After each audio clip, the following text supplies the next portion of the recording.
Fala pessoal, sou Neldo com vocês, seu nerd professor, ou seu professor nerd, você decide. Tenho que confessar que eu tava com medo desse momento, mas o episódio 4 de Os Anéis de Poder, o mais velho, não me decepcionou. É mesmo, é? Finalmente a série trouxe os Ents e conhecemos a primeira Ent-esposa. A Galadriel e Elrond continuam se estranhando. E em Mordor, Isildur e Arondir procuram por Tel, enfrentam uma traição e uma cobra gigante. Enquanto isso, Adar movimenta seus exércitos. Tem muita coisa acontecendo e eu vou te contar tudo o que rolou e dar a minha análise completa nesse vídeo. E o Tom Bombadil apareceu.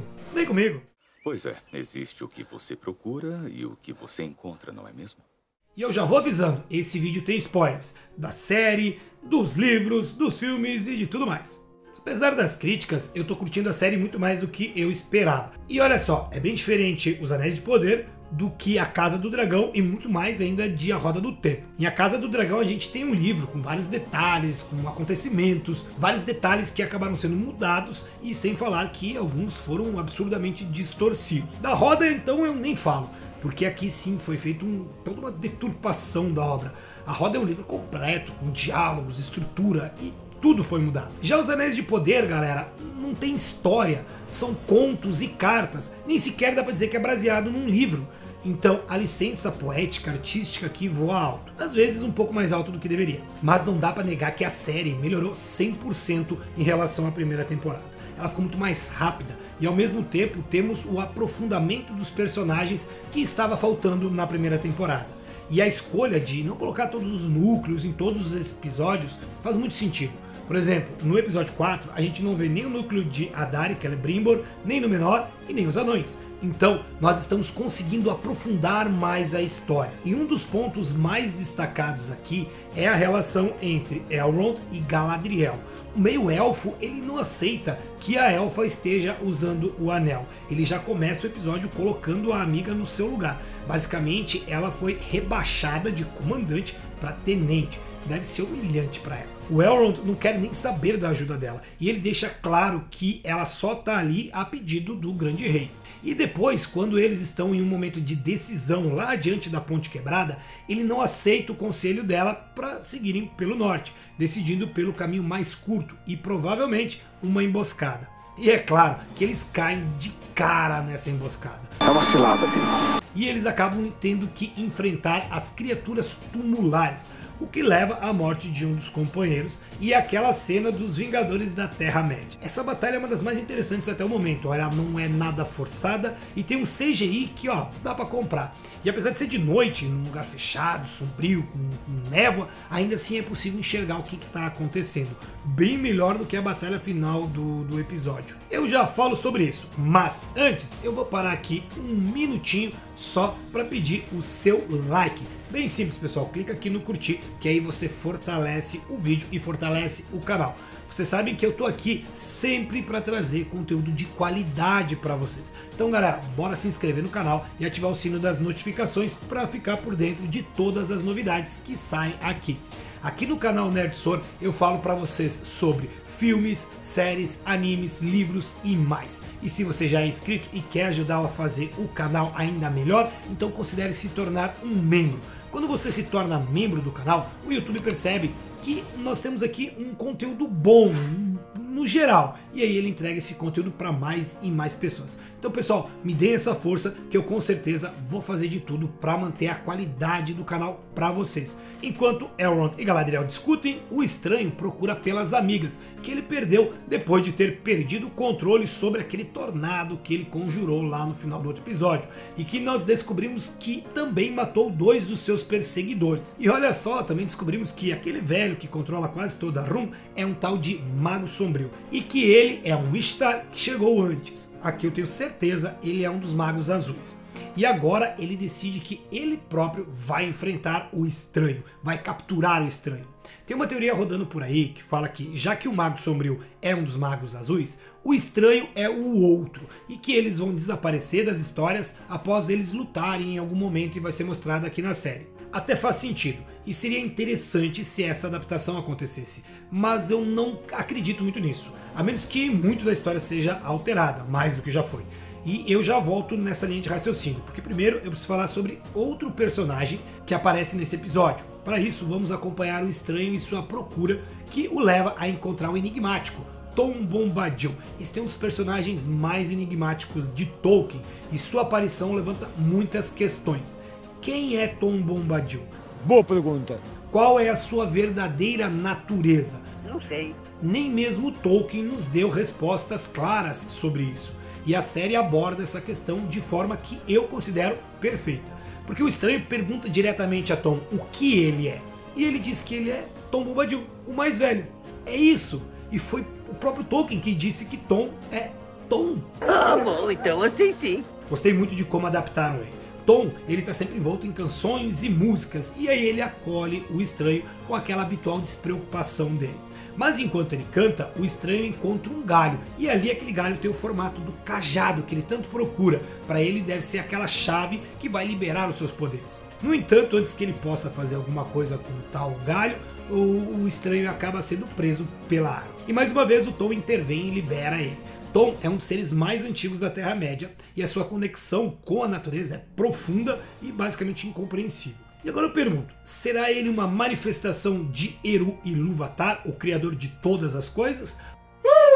Ou será ele uma personificação da própria Arda, do próprio mundo em que todos ali vivem? Será? Comenta o que você acha. Enquanto o estranho está tomando banho, o Tom canta com Frutadouro.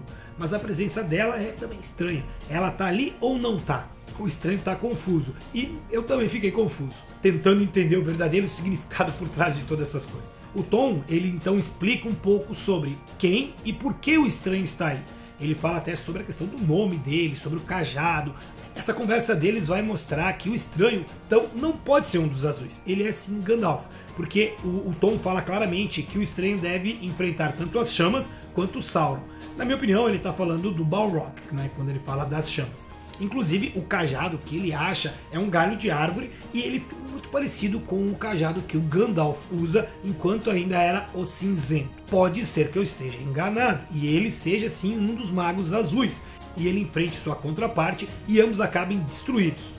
O que levaria os Valar a enviar outros para continuar a missão que eles não completaram. E assim mais tarde então chegariam Gandalf, Saruman e Radagast. Mas eu não acredito muito nisso não. Mas é uma teoria.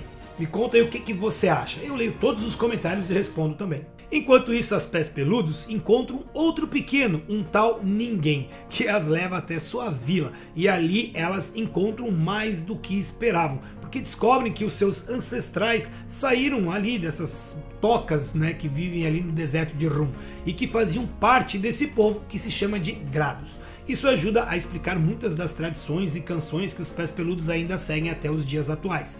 E aqui nós vamos descobrir como o condado deve se formar. Nori e Papoula devem levar os Grados até os bosques por onde os Pés Peludos perambulam, e logo mais devem chegar a fazer a sua morada aonde será o condado um dia. E rolou um clima entre Papoula e Ninguém.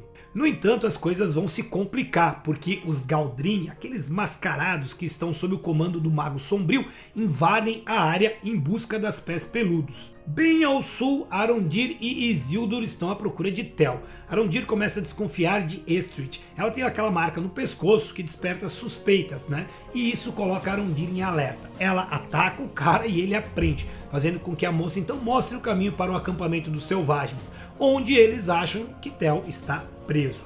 No caminho, eles acabam afundando num lamaçal, mas na verdade eles foram presos por uma anaconda gigante das profundezas.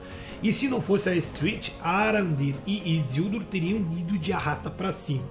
No final, a serpente acaba sendo chamada de Jantar, que é uma referência irônica de quase terem sido devorados por ela. E o Arondir deixa Isildur decidir se liberta Estrid ou não. O clima entre os dois está crescendo ali, mas acaba quando dois entes, um ente e uma ente esposa, atacam o grupo. E aqui Arondir usa toda a sua lábia para mentir na cara dura para a ente esposa. Bom, galera, sério, ele prometeu que deixaria uma floresta em paz. Sério, quem é o Arondir para prometer alguma coisa em nome de alguém? Ele não tem poder nem dos elfos e nem dos homens. Mentiroso! Ele deveria ter prometido que ele seria um guarda ali na floresta. Que bobagem isso. O cara rolou um 20 na enganação e saiu bonito. Mas fora isso, eu gostei de ver o Ent e a Ent-esposa, mesmo que por pouco tempo, mas ambos estão muito bem adaptados e ficaram bem na pegada de Fangorn. Eu não sei se veremos novamente essas criaturas, eu acho que, assim como as criaturas tumulares, foi mais um fanservice do que qualquer coisa. No final, os Ents libertam os humanos presos naquela gaiola de galhos e Tel é reencontrado, mas com ele também o noivo de Estrid, e o Isildur sai dali com cara de cão que caiu da montanha. O Arondir então decide partir atrás dos orcs e convida Tel, mas o garoto decide que deve voltar para Pelargir, e Arondir então nomeia o cara Senhor de Pelargir. De novo ele rolou um blefe, porque ele não tem autoridade para decidir isso. Quem o Arondir tá achando que é? Quem é esse Rocambole, hein? E chegamos ao clímax do episódio, quando o grupo liderado por Elrond encontra os orcs que se movimentam para cercar a cidade de Eregion. Aqui eles agem um pouco mais inteligente do que antes, e eles decidem então que não vão enfrentar os orcs, decidem ficar escondidos, pelo menos no começo. Porque depois de um dos elfos ser atingido sem querer por uma flecha e acaba soltando um gemido, os orcs então pegam a trilha deles e começam a se aproximar. Eu achei meio bosta isso, né? Um elfo levar uma flechada aleatória que nem deveria estar vindo ali. Que elfo fraco esse. Eu achei meio bosta. Com isso, Galadriel e Elrond descobrem mais um poder do anel. Ele cura o elfo flechado que estava quase morrendo. E a Galadriel então decide que deve ganhar tempo. Ela tira o anel, dá para o Elrond e depois vai atacar os orcs. O meio-elfo ainda não confia na amiga, e muito menos no anel. Ele fala que ela se sacrifica não por eles, mas pelo anel. O cara tá bem amargo. Mas no fim ele foge de volta a Lindon para contar que as forças de Adar não estão mais em Mordor e que é necessário levar os elfos para Eregion e tentar salvar Celebrimbor e o povo dali. Mas Galadriel teve uma visão da destruição de Eregion. Ela até pede que Elrond prometa para ela que deverá destruir Sauron, mas de novo o cara não aceita prometer nada para um portador do anel. Então a Galadriel ataca os orcs e essa luta ficou também bem chinfrinha, confusa, escura, tem muito orc parado igual um bocó, eu não sei, não comprei essa batalha. No fim ela é parada pelo Adar e agora sabemos como ela vai acabar indo parar numa cela em direção a Eregion. A guerra deve começar já no episódio 5, mas como esse deve ser mais focado em Khazad-dûm e Númenor, ela deve estourar mesmo ali pelo episódio 6. Mas as forças de Lindon só vão chegar para auxiliar no 7º ou no 8º. E eu acho que um anel não vai ser forjado nessa temporada não. Pelo menos eu acho isso. Pode ser que Sauron seja capturado pelos Númenóreanos ainda nessa temporada. E a terceira seja focada nele, moldando ali as visões do Pharazôn para atacar Valinor. E a quarta temporada vem e seja a forja de um anel e quem sabe a guerra final. Com a criação de Gondor e de Arnor também. Pode ser, eu tenho que pensar um pouco mais para desenvolver melhor essa ideia. Mas me contem nos comentários, eu quero a sua nota. A minha é 7,5. E também me fala suas teorias. O que você acha que vem por aí? Lembra de se inscrever no canal, ativar o sino das notificações e de compartilhar o vídeo. Isso ajuda muito, galera. Valeu mesmo, forte abraço e se cuide.